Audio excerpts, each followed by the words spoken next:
Livingstone town, 470 kilometers south of the capital city of Lusaka, is Zambia's tourist capital and was until 2012 the provincial capital of the southern province.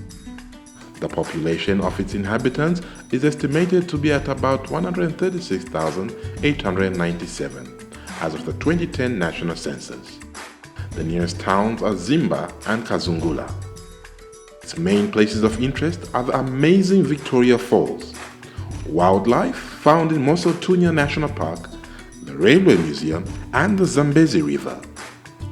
Zambia actually derives its name from the Zambezi River. On the 28th of July 2014, a civil society workshop was held by Meta at the Wasewange Lodge in Livingstone. Participants came from 3 districts, these being Zimba, Kazungula, and Livingstone itself. The main objectives of this workshop were to educate CSOs that are involved in health on the 5 core principles of Meta, to create awareness of medicines issues, pricing, quality, accessibility, and availability to ordinary Zambians, to develop a sense of ownership of Meta objectives by the local citizenry so that they take it upon themselves to spearhead their claim to the right of access to quality, affordable medicines, and to encourage the establishment of district focus groups that can draw on funding from the CDF to implement their activities. The participants had various expectations from this workshop. Expectations from the workshops is, to get an insight of what Medicines Transparency Association deals with in terms of, rolling out dissemination of information and also, engaging the various stakeholders on the issues of the accessibility of medicines in the country. I want to know how can I identify the counterfeit drugs and the generic drugs, and what effect does it have to me as a person living with HIV and AIDS? So my expectation is actually at the end of this workshop we'll be able to understand how these drugs are procured, how better to improve the procurement process, and what affects the shortages of drugs and also the price hike of such drugs for the community members. First of all, to know more about Meta and to know more on the substandard drugs that are on the market and what we can do as citizens of Zambia. Now, the core principles start with the government accepting responsibility to provide health care, including that essential medicines, this one including access to essential medicine. Which of the ARV drugs are not there? When did you have it? And how many of us say, me, I'm not on those drugs, so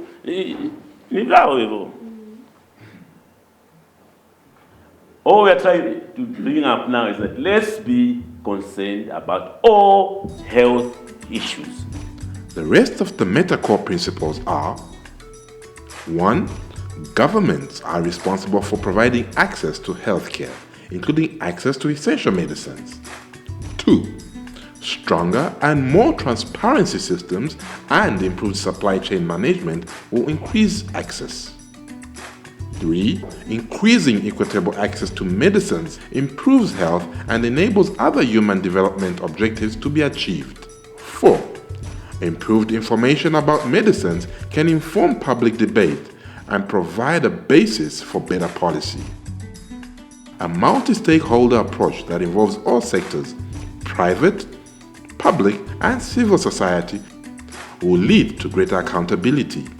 I've never tried to find out. And why is it that all our medicines are from India? Do we find out? Do we know? Is it because it's the only country that produces the good generic drugs? But even between the good generic drugs they produce, there are also bad counterfeits. But how well aware are we? How many of you have ever heard of a drug called thalidomide.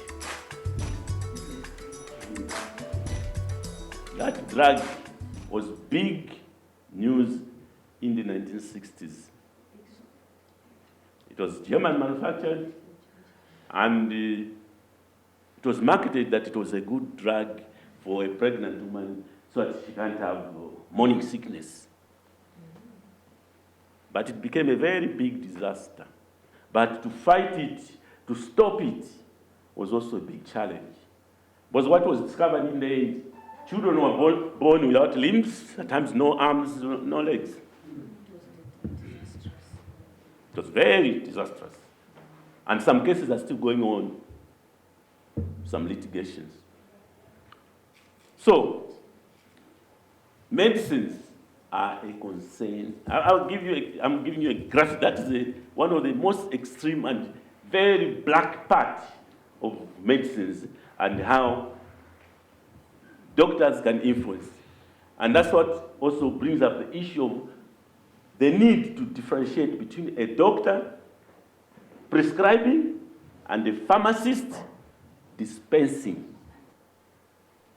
We always talk that civil society, we talk for the poor, but it's not just the poor.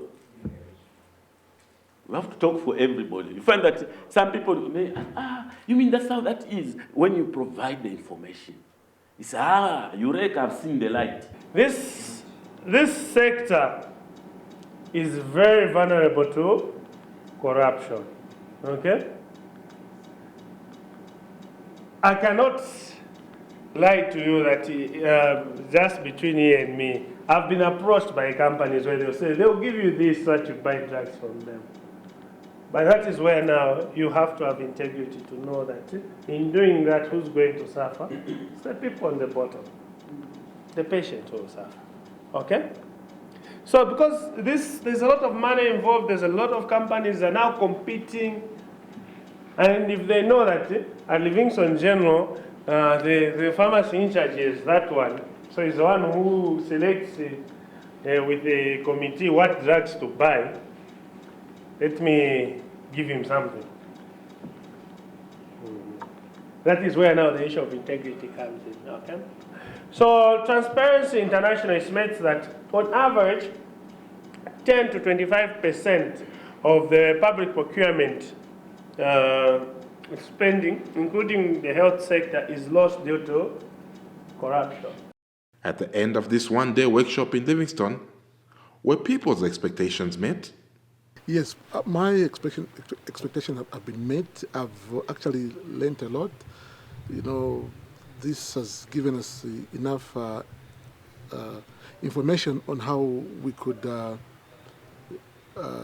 advocate from the point of the community on how these shortage of drugs in our health centers, and knowing where to access the drugs, because some of the drugs that are being sold on the market are fake drugs, and how we could mitigate such kind of problems of drugs. Oh, yes, indeed. My expectations, I think, have been met more than 100%. Was why when I came here, I expected to know the way forward, what we're going to do in terms of us rolling out, trying to make sure that availability of medicine is in these facilities is there. So I think we did get a background and understanding of what META does, what is expected of us, and what we're going to do later on, and an action plan has been made already. All that remains for us now to implement what we've learned in this workshop. I can say yes, they have been met, although there are some issues which may be in the next 4 hours, which are supposed to be discussed. Because the meeting has just been too short. Maybe if it could have even been a 2-day workshop or so, whereby we could have identified a lot of issues which happen on the ground. I would say my expectations were met, because this workshop came at a better time than before. I've learned a number of things, especially when I said my expectation, one of my expectations were to know the difference between the counterfeit medicine and the genuine medicine. Here we are looking at the channel, the mode of communicating with members of the public. We use the media, which is here now. Good information is good. only if it is put into good use. How are the participants going to use this information to add value to their lives and those in their communities? First, we have to wait for the meeting that we're going to have as advocates, the committee that will form. And later on, we have to arrange for focus group discussions to sensitize the community. As an organization, I think we'll take it up from here. We'll start with the members of our secretariat. This information, we are going to use it as a district in actually passing on the information to our communities, sensitizing the community on, especially on where to buy good drugs, on how fake drugs look like, on how we could actually know the generic drugs, and how the chain of supply is in terms of the drugs. From the knowledge I've gained, yes, it has been an eye-opener, because like where I come from, I can say stakeholder involvement has not been cardinal. So when I go back to the community, I will try and sensitize most of the members of the community to be on the lookout of some of these counterfeit drugs and so on, and make sure that these illegal people who sell drugs without license and so on can be taken to task or maybe arrested. Well, firstly, I'll start with advocacy, what we've learned with advocacy. I think we're going to use it to influence the decisions in terms of the purchasing and supply, the supply of drugs to these stores, and also in terms of influencing the decisions by the key stakeholders in the communities, including, of course, the citizens themselves, community members. And we did understand that they are substandard drugs, they are generic drugs. I think for us, we're going to make sure that we become eyes of matter, eyes of the government, to try and make sure that the drugs that are on the market are not substandards and do not pose a risk to the community and suspecting communities. And also, in general, we also look at how availability of drugs in these medical facilities, public facilities, is sustained. It's always available. Medicines are important. So absence of medicine does influence negatively on the populations. Meta Zambia, medicines for all, especially poor Zambians.